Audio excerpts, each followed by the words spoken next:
We are back on the Rational Boomer podcast. Hopefully, your day is going well. It is Wednesday and already some interesting stuff going on this week.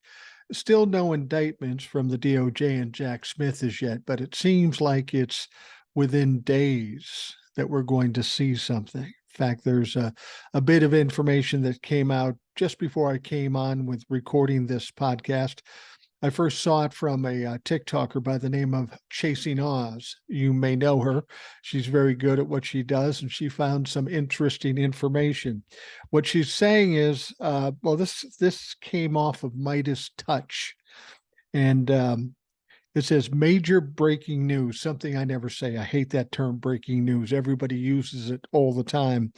But this says Andrew Feinberg reports that Mark Meadows has agreed to plead guilty to several lesser federal crimes in exchange for his testimony under a limited grant of immunity. He's not getting off the hook completely, but he did roll on Donald Trump, or at least that's what they're saying now. Prosecutors reportedly are ready to ask grand jurors to vote on a Trump indictment as early as tomorrow on charges of obstruction of justice and Espionage Act violations. And when I say tomorrow, that means today, which is interesting because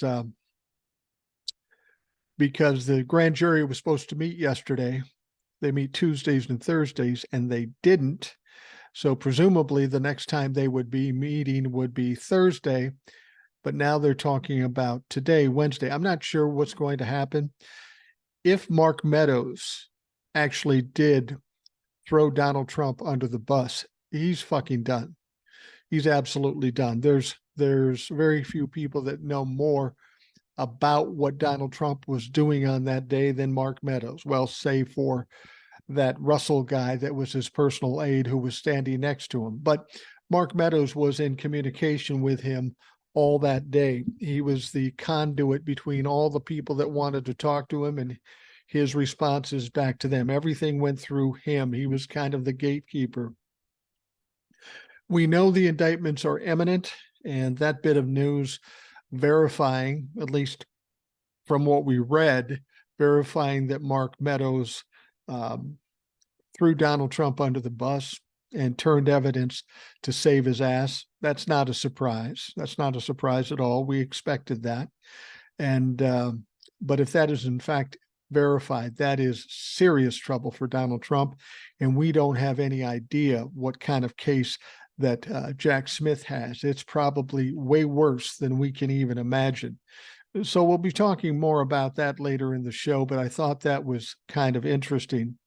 Got a couple of emails. And at first I wanted to tell you that my wife and I last night, or actually yesterday afternoon, went to see the movie Oppenheimer. Good movie. All-star cast, all kinds of stars you know are in this movie.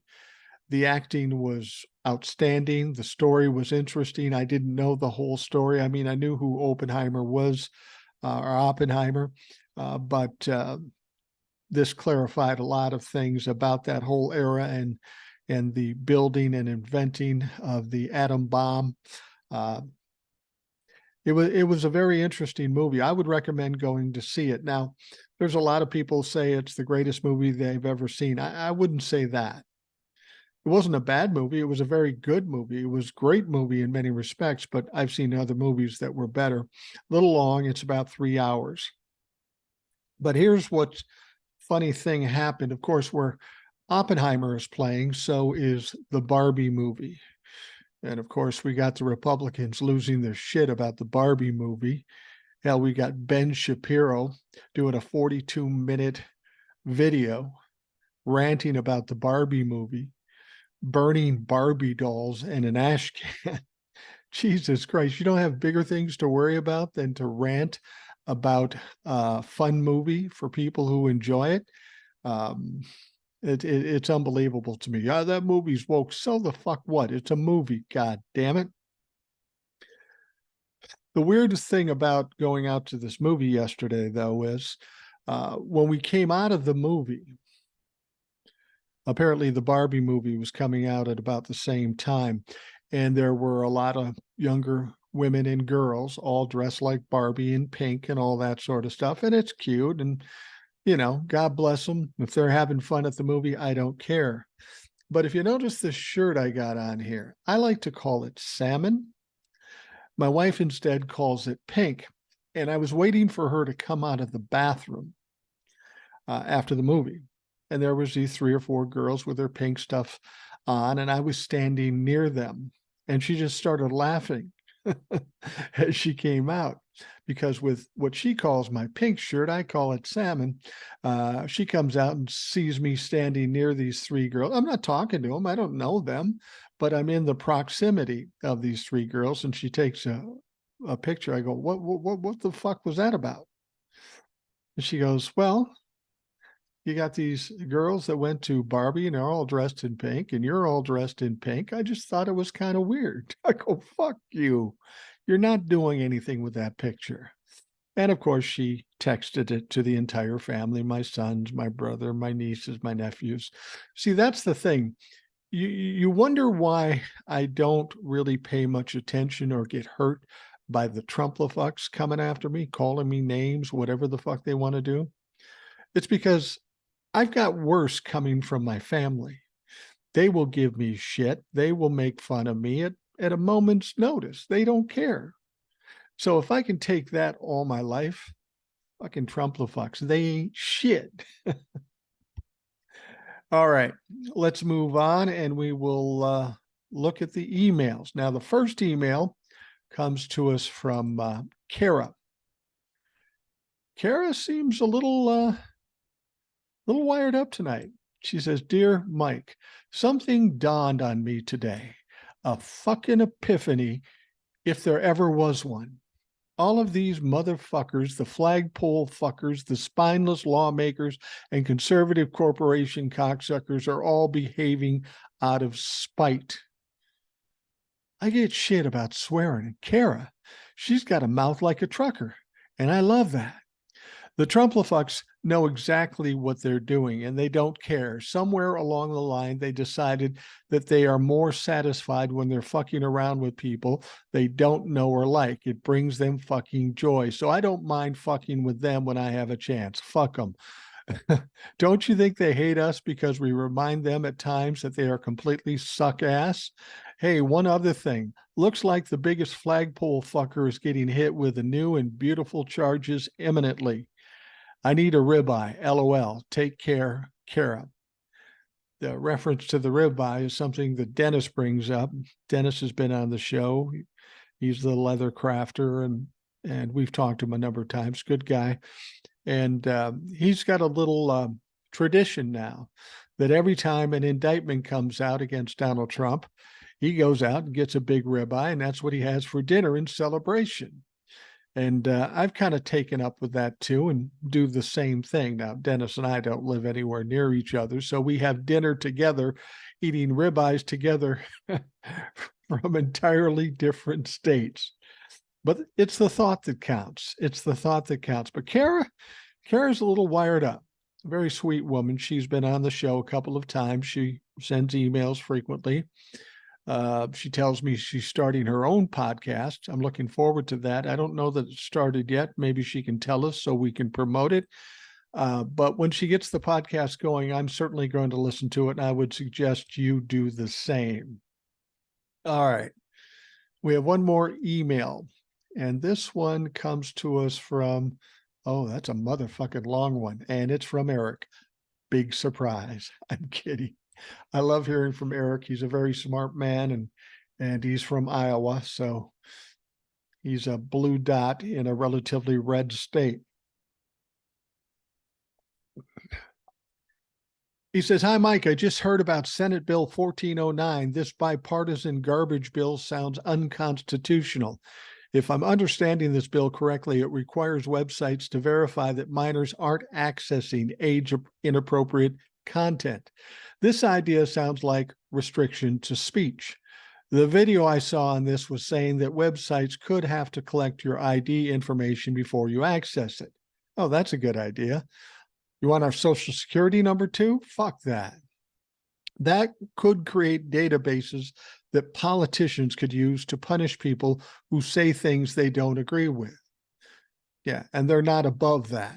I hope if it gets to Biden, he will veto it. I hope so too, but he's kind of old school. We maybe have to remind him what the internet is and the purpose for it. Or if it does pass, that the courts will strike it down. Well, you can almost guarantee that there is going to be lawsuits. He goes on to say, something occurred to me as Fonnie Willis is talking about RICO charges. If they use RICO in Georgia over the fake electors, could they use it to tie all the fake electors together and charge them all? Could the Michigan electors be charged as part of the Georgia case? It might be a stretch. However, if I understand RICO laws correctly, if they can prove people are connected in a crime organization, I guess he's saying, that everyone in the organization can be charged with any crimes committed by anyone in the organization. Like I said, it might be a stretch, but just wondering if it's possible. Well, I think you're onto something here, but I don't know that it would connect Michigan with Arizona and Georgia, because there has to be a common connection here. Georgia didn't call Michigan and Michigan didn't call Arizona. There's some people in DC who helped coordinate this and put it together. So while they all might be indicted by their individual states, keep in mind, they could also be indicted by Jack Smith too. So they could be looking at two sets of charges for the very same thing. I think where the RICO comes in isn't about tying the two states together. It's about that common bond that brings them together. And those are the people in Washington, D.C., members of Congress, members of Donald Trump's administration, Donald Trump himself, Ginny Thomas, Roger Stone, Rudy Giuliani, those sorts of things. I think, and I don't know this for sure, but that's what makes sense to me, that they're going to charge these people for committing crimes. But just like the insurrection in total, there was the head people that put this together. It had to be coordinated. It had to be planned, strategized, and fundraised for, and coordinated once it happened. So I think that's what they're looking at, is bringing in the big shots, the politicians who were part of putting this whole bullshit together. Now he goes on to say, supposedly some of the documents Trump stole were Israeli secrets. He also stole some ceremonial Jewish artifacts that were to be returned to Israel, but weren't due to COVID restrictions. The artifacts were found by the FBI in Mar-a-Lago. If Donnie is terrified about what might happen in all these court cases, I wonder what he's thinking about being on the bad side of Israel, especially since he goes around telling people he's Israel's best friend. Nobody's done more for Israel than Donald Trump, including stealing their artifacts.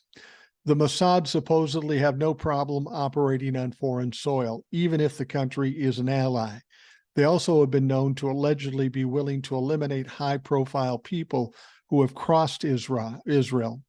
While I'm not hoping anything like that happens to Donnie, I wonder how worried he's getting. Well, I'm not as good a guy as you, Eric.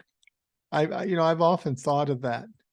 With what he's done to the Republican Party, the people he's pissed off and mistreated in the Democratic Party, other countries that have been aced out by Donald Trump, now including Israel, all the people he owes money. It seems strange to me that somebody hasn't tried to take him out at this point. Again, I'm not looking for an assassination attempt, but I'm surprised by it. There's a lot of people that don't like Donald Trump. Most people, save for the MAGA fucks, don't like Donald Trump. So how is it he's still safe?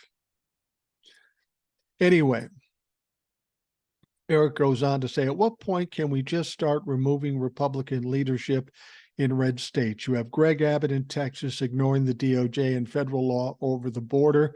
You have Alabama ignoring the Supreme Court's order to redraw the election districts.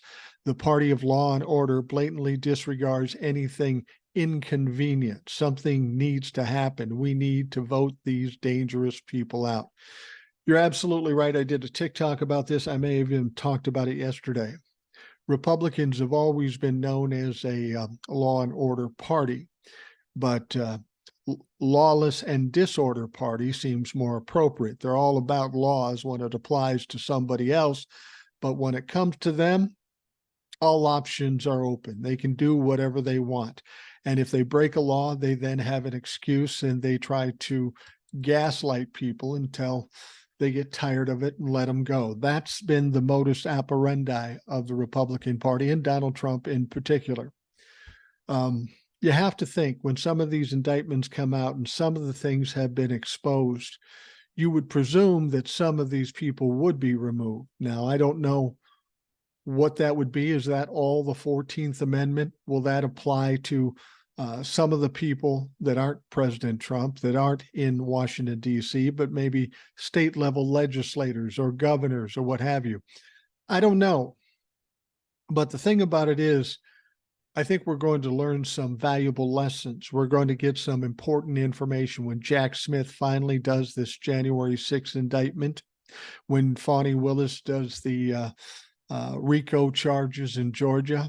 We're going to get a quick lesson on laws that have been broken, the magnitude of what these people did, and what the response and the punishment for such things. This is going to be a weird situation. As I've told people, when this comes out for the January 6th investigation, those indictments, when it's fully put out there, like I say, the first set of indictments will probably not be all the indictments. Some people will be disappointed because there will be a lot of people that didn't get indicted, but that will be just the first pass. There'll be more and more people will get indicted. But once everybody's indicted, I really feel like that's got to change the paradigm in this country, change the attitude, the vibe, if you will. The Republicans have always been strong and loud. They become less strong and less loud now. And I have a feeling when these indictments come out and everybody is exposed, it's going to completely muffle the Republican Party and they are going to be in fucking deep trouble. All right, Eric wraps it up this way. Lastly, I saw a TikTok today that broke down the documents case in Florida very well. This creator said something that struck me, though. She said that we probably will never know the full extent of the documents case because the attorneys, the judges, jurors, and even ourselves will never have the clearance to even know some of the documents he had exist, let alone know the contents. She said that Jack probably only charged the easiest documents to get clearance for judges, jurors, and attorneys. So we don't know how many additional charges could have been brought that Jack Smith just said, "Now I can't prove those to a jury due to clearances." Thanks, Eric. Yeah, that's a pretty astute point. That is a sticking point with this classified documents indictments and the charges. You've got all these highly top secret or classified documents, and most people aren't able to make clearance to see these documents. And if they were, it would take forever. The idea that Jack Smith may have taken the easiest ones to get clearance for, knowing that he would be able to make his case and get a conviction instead of throwing everything against the wall, that makes sense. Because somebody like Jack Smith, a prosecutor, they have one thing in mind. They want to prove the crimes and they want to get a conviction. That is first and foremost their concern. So whether he's convicted of just a devastating document that got out to the wrong people or a lesser document, but is good enough to get him convicted, to them, what difference does it make, especially if there's really no way you can expose what was